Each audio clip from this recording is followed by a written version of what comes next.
हज़रत उमर रज़ी अल्लाह अन्हु बयान करते हैं, जब रसूलुल्लाह सल्लल्लाहु अलैहि वसल्लम दुआ के लिए हाथ उठाया करते थे तो आप सल्लल्लाहु अलैहि वसल्लम इन्हें चेहरे पर फेर कर नीचे गिराया करते थे।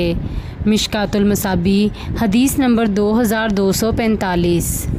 रसूलुल्लाह सल्लल्लाहु अलैहि वसल्लम ने फरमाया कि मलाइका तुम में से उस नमाजी के लिए उस वक़्त तक यूँ दुआ करते रहते हैं जब तक नमाज़ पढ़ने के बाद वो अपने मुसल्ले पर बैठा रहे कि ए अल्लाह इसकी मग़फ़िरत कर, ए अल्लाह इस पर रहम कर। तुम में से वो शख्स जो सिर्फ़ नमाज की वजह से रुका हुआ है, घर जाने से सिवा नमाज के और कोई चीज़ उसके लिए मान्या नहीं, तो इसका ये सारा वक़्त नमाज ही में शुमार होगा।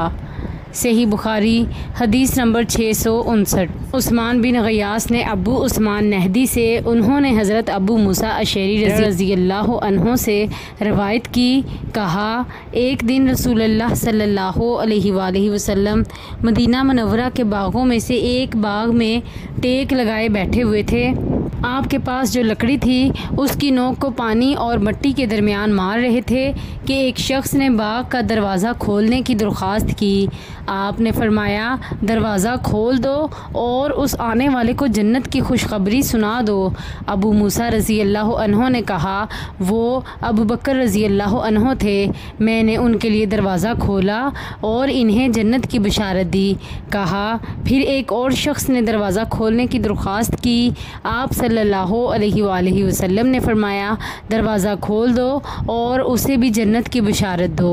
मैं गया तो वो हज़रत उमर रज़ी अल्लाह अन्हु थे।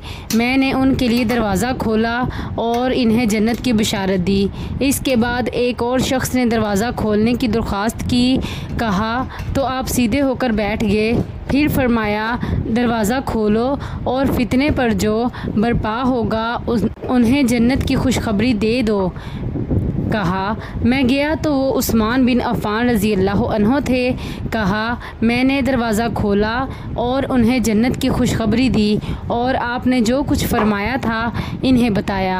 उन्होंने कहा ए अल्लाह सब्र अता फरमाना, और अल्लाह ही है जिससे मदद तलब की जाती है। सही मुस्लिम हदीस नंबर 6212।